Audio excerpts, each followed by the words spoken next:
sont hors bâche, après on en a d'autres là-bas sur bâche.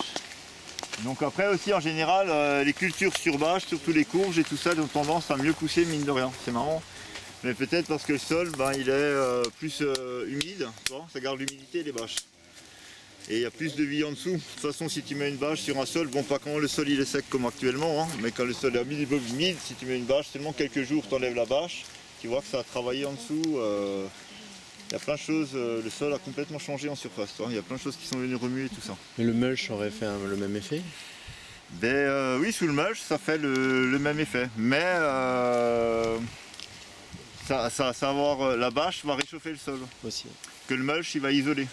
Et les courges, même les tomates, poivrons, aubergines, c'est des plantes qui viennent des climats tropicaux, qui aiment les sols chauds et qui vont pousser d'autant mieux sous bâche dans un sol chaud, surtout au printemps. Après en été, on a moins de problèmes quoi.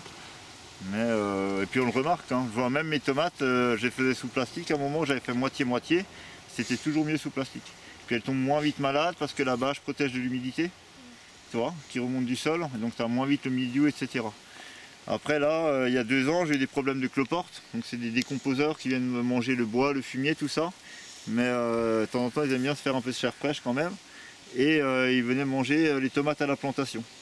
Donc j'ai tout débâché, parce que ça aime vivre dans le noir et l'humide, et du coup comme j'ai débâché, ils sont toujours là mais plus profonds et ils ne mangent plus les plantations. Tu vois, et du coup là je les fais sans bâche. L'année prochaine je vais peut-être réessayer les tomates, moitié bâche, moitié sans bâche pour voir. C'est tout des compromis, voilà, les limaces, les cloportes, faut que ça pousse, plastique, pas plastique, durable quoi, enfin... Tu tiens un journal hein, de tout ce que tu fais? Je prends des photos en fait. Je prends des photos que je classe par dossier. Et comme ça je vois, il y a les. Et puis j'essaye. Ouais, après j'ai pas le temps de. Il faudrait presque. Tu vois, quelqu'un qui fait les semences, c'est un boulot à plein temps. Quelqu'un qui tient les trucs à jour comme ça. Un journaliste à plein temps. Voilà, quelqu'un qui suit, qui note. Mais à voir, ouais. On essaie de se monter en groupe, en réseau là, avec d'autres maraîchers, tout ça, et pour faire justement du suivi des cultures. Voilà, on est en train de voir tout ça. C'est en train de se construire parallèlement là, ça prend aussi du temps, mais après ça peut en faire gagner, ouais. Il y a des rotations de culture? Comment? Il y a des rotations de culture? Oui, il y a des rotations. L'année dernière, là, il y avait des choux. Là, il y a eu les choux, il y avait les carottes. Là où il y a les patates, il y avait des choux-fleurs, les chicorées, des choses comme ça, et des betteraves. Donc il y a juste les tomates là-bas dans les tunnels qui tournent souvent d'année en année parce que ça demande un nombre de tunnels pour faire les rotations des tomates, quoi. Ou alors il y a des tunnels mobiles maintenant qu'on peut déplacer.